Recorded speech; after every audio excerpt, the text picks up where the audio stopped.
মোহনার সত্যি সকলের সামনে তুলে ধরার জন্যই প্রতিজ্ঞাবদ্ধ শুভলক্ষ্মী। হ্যাঁ বন্ধুরা, এমনটাই দেখতে পাবো আমরা গৃহপ্রবেশ ধারাবাহিকের আগামী পর্বগুলোতে। শুভ ঠাম্মিকে বলে, আমি কিছুই বুঝতে পারছি না ওই মোহনা আসলে কি করতে চাইছে। তখনই ঠাম্মি বলে, ওরা কেউ ঘরে নেই, তুই এক্ষুনি ওখানে যা। তখনই শুভ চলে আসে কোনো প্রমাণ খোঁজার জন্য। মোহনার লাকেজ থেকেই মোহনার প্রেগনেন্সি রিপোর্ট খুঁজে থাকে আর ভাবে যে এরই মধ্যে যত দ্রুত সম্ভব সবটা আমাকে খুঁজে বের করতে হবে, নয়তো মোহনা যে কোনো সময় প্রবেশ করতে পারে। ঠিক সেই মুহূর্তেই মোহনা ঘরে প্রবেশ করে আর ভাবতে থাকে যে আমি কি দরজা না লাগিয়েই চলে গিয়েছিলাম, নাকি আমার ঘরে কেউ এসেছিল।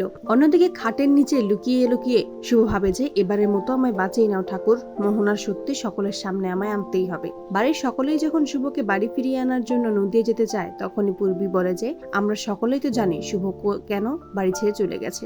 এতে শুভরও কিন্তু দোষ কম ছিল না। সকলেই তখন শুভর হয়ে কথা বলে আর বলে যে তুমি একটু চুপ করেই থাকো, শুভর এখানে কোনো দোষ নেই। ডোনা বলে যে শুভদি এরকম একটা পরিস্থিতিতে কেশবকে ছেড়ে সকলকে একা ফেলে চলে গেছে, তাও নিউ ইয়র্কে নেই, নদিয়া চলে গেছে। তখনই ঋদ্ধি ডোনাকে বলে যে তুমি শুভর ব্যাপারটা বুঝতেই কেন পারছো না, যেটা আমি ছেলে হয়ে একজন বুঝতে পারছি। ডোনা আর পূর্বী মিলে শুভর নামে বাজে বাজে কথা বলতে থাকে সকলের সামনে। অন্যদিকে মোহনা যখন নিচু হয়ে বই উঠাতে যাবে, ঠিক সেই মুহূর্তেই আদ্রিত হাজির হয়। আদ্রিতকে দেখেই মোহনা নাটক করে যে তার হাত কেটে গেছে।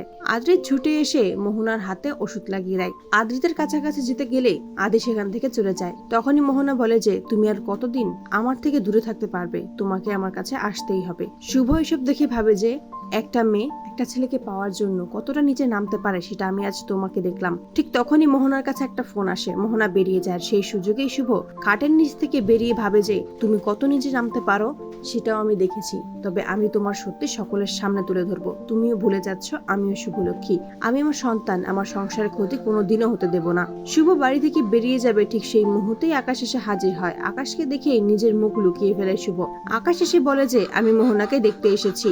মোহনাকে ডেকে মোহনার জন্য আনা চকলেট মোহনাকে দেয়। আড়াল থেকে শুভ সবটাই দেখতে থাকে। ঠাম্মি তখন বলে আকাশকে এত রাতে এখানে আসার কি দরকার ছিল। তখনই আকাশ বলে আপনাদের সাথে এখন আমার সম্পর্কটা আলাদা, তাই যখন খুশি তখনই আমি আসতে পারি। আকাশ রায়বাড়ির সকলকেই কথা শোনাতে থাকে। তখনই সেখানে আদি উপস্থিত হয়। আদিকে দেখেই আকাশ আদিকেও অনেক কথা শোনায়। অন্যদিকে শুভ এই ব্যাপারটা মেনে নিতে পারে না, ভাবে যে আমার পরিবারকে অপমানিত হতে আমি আর দেখতে পারবো না, খুব শীঘ্রই আমি সকলের সামনে মোহনার সত্যিটা তুলে ধরবো। তো বন্ধুরা, তোমরা এটাই তো চাও যেন এভাবেই মোহনার সকল সত্যি সকলের সামনে যেন তুলে ধরতে পারে শুভ? কমেন্টে জানাও। আর নিয়মিত আপডেট পেতে আমাদের চ্যানেলটি এক্ষুনি সাবস্ক্রাইব করে পাশে থাকো। ধন্যবাদ।